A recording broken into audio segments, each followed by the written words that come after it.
115 or 230, which one should I run my tool on?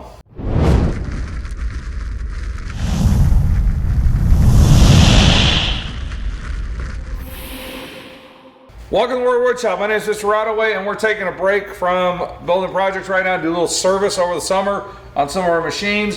One of them has been this great Grizzly combination belt disc sander, 6x48 belt, 12-inch disc. It comes pre-wired for 110, 115, 120.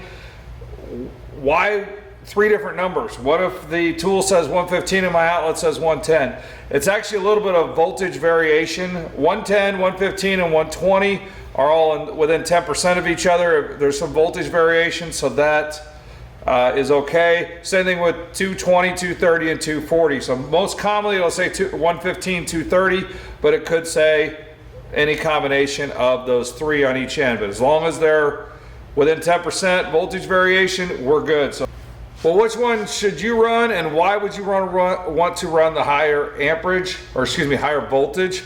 Because amperage causes heat. Remember the old science formula, amps times volts equals watts? You need to get to a certain wattage to make a tool run, so double the voltage, cut your amperage in half. It's like a vehicle getting an extra gear. The RPMs drop when it moves up a gear, so in a tool world, the amperages drop when the voltage increases. So you have to find your plate on your motor. This one's conveniently located on top. Sometimes they're under the machine or in the back, depending on where the motor's located. But this is saying at 110, we're gonna run 12 amps. At 220, we're gonna run 6 amps. So this one uses 110, 220 versus 115, 230. But again, we've explained that's pretty much the same thing.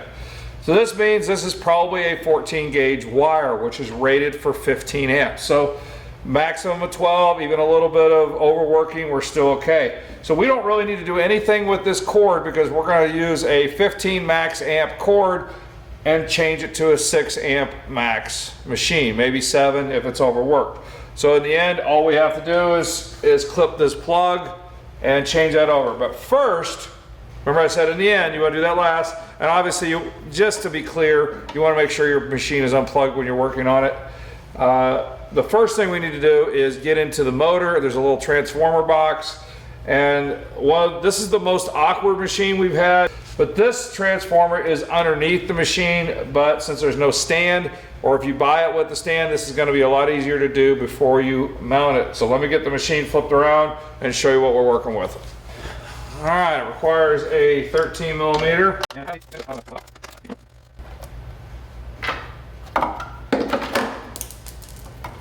That is our start capacitor. This is our run capacitor. You can see here's our red and white according to the diagram come out. And then we've got 2 wires coming into the switch. We've got a black, white, and a green, which is common for hot, neutral, ground, or 2 hots and a ground. And then we've got our black, red, yellow, gray going into the switch. So we're going to take the switch apart and see if we can separate some terminals. I could probably just do a little bit of cutting and wire nutting here, but we need to get the yellow and the black wire nutted together, and the red and the gray stay where they're at on the switch. All right, now that I got the switch apart, what we need to do is get the yellow and the black removed and wire nutted together. You got a couple of options here. There's screw terminals. You can undo everything here, or what I think is going to be a better option is to go ahead and leave the switch together and snip the wires down here and just put a cap on that end. That way, if for some reason, if you were ever to sell the machine or move to a different garage, it would be just a matter of a solder shrink, soldering and heat shrinking this back together rather than having to fight with the switch. So you do what you think is best, but I think this route will allow me to switch it back in a more easier configuration. So I'm gonna put the switch back together, then we'll come back to work. Yeah, unfortunately the diagram, all it shows is what you need to change, and it's got a very good color diagram in the manual, or at least the internet version does, but it doesn't say whether to take this apart or not, and I feel like it could be done either direction. This has been the most unusual of all of my conversions. All right, as we figured, there's two ways to do this. One, it's a lot of taking the switch apart, and maybe down the road we might want to switch this back to 110 or 115. So what we're going to do is refer back to our diagram, the two colors that black and yellow coming out of the switch. Now there's two blacks. You gotta decipher which one's which. Here's the cord wire. That's a little bit thicker black. There's only one yellow, so that makes it easy. So we're gonna snip these down here to where I've got room to connect these together. So that way, if I ever wanted to convert it back to 110, I just pull it apart and use a solder connection with some heat shrink, and it's back to 110 without having to do a bunch of mess up wiring there. Again, leave yourself room so that way you can reverse it if you needed to.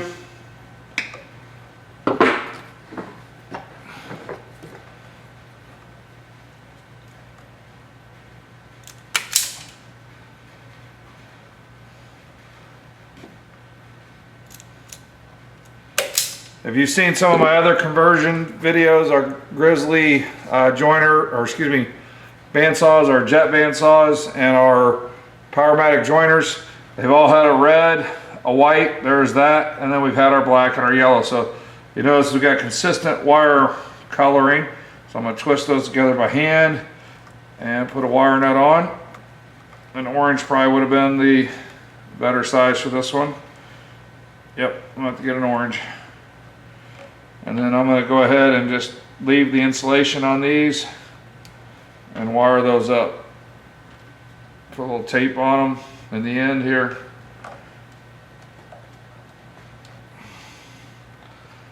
I have an orange. Looks like I need to get some orange. So it's holding. We're going to go ahead and tape it together.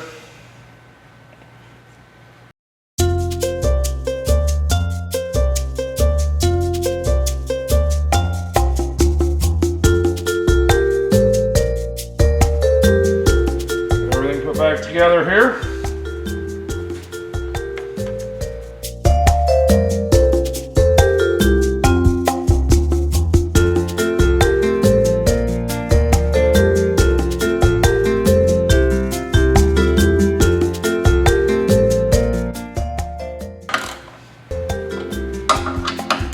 Alright, that wraps up this one. Now it's onto the plug. Okay, as I mentioned, we don't have to change the wire, because we've reduced it from 12 amps, which is a 15 amp wire, down to 6. So we're just going to get rid of the plug. Strip back about an inch to an inch and a half. Strip about 3/8 to a half an inch. This cord may look, or this plug may look different than yours because we have hanging plugs, not wall outlets. As far as the wiring goes, it should be pretty straightforward and similar. These are what's called twist locks, so that way gravity doesn't pull it apart. So let me take this plug apart and I'll explain the wire connections.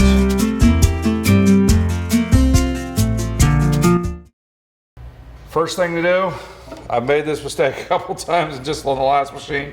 Put the cord cover on the wire before you start. Now on here you've got 3 screws. You got 2 brass, 1 green. They're usually labeled on the back X, Y, and G. It doesn't actually matter the G goes to ground and green wire. That is a constant all the way through.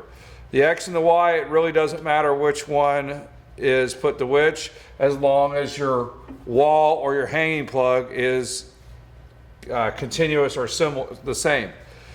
I've asked our local licensed electrician that comes around and does work here at the school. X is typically the black wire. White is typically the Y is typically the white wire. Y, white, kind of sounds similar, so it just makes everything go together there. So we'll start, doesn't matter which one we start with. Twist the loose fibers together. Because these are brass screws, it's not really recommended to use power drivers. We want to make sure there's no bare wires past the shroud or the sleeve for each particular screw. And when we slide this cover back on, we want to make sure there's no exposed internal wires that the sleeve of the cord is always covered there too. So that's where you have to figure out that right length to strip back to make it so they fish out, spider web out far enough. So now there's going to be 2 or 3 screws, and this one happens to be 3. So we just match them back up. Should push. Sometimes there's a groove, just depends on each particular manufacturer. There we go. See how that one slipped right in there? So take and put these back together. All right, and last is the strain relief. See, I'm just to the edge of the cover. So the strain relief is actually hitting the shroud, so we're still okay. Otherwise I'd have to shorten that. Got awful close. This is the one time I do pull out the power driver because you're screwing into solid plastic. There we go. Everything's solid. That is all it takes to convert the Grizzly 1183 belt disc sander over from 115, 110 to 230, 220. That matches up our hanging outlets. One of them's got a little, there we go. And then give it a little twist. That way it can't come apart while the machine's in operation. Let's go make sure the breaker's on. Actually, we've got our power tester right here. So power's on. So we should see if we got, all we're gonna do now is check, make sure that the belt's going down.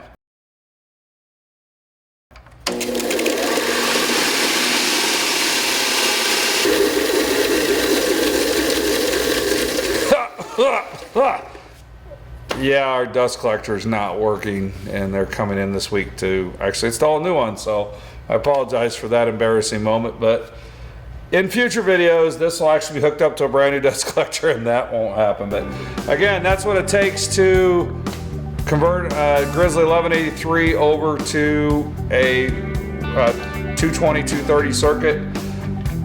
Everything's done underneath. You can do it inside the switch, or you can do like we did, leave it for future conversion back to 110 if you ever to sell the machine or move to a different garage. So always be safe, always work with electricity unplugged, especially when you're servicing your machines. Make sure they're disconnected from the power source. So when you're done servicing your machines, go out and make some sawdust.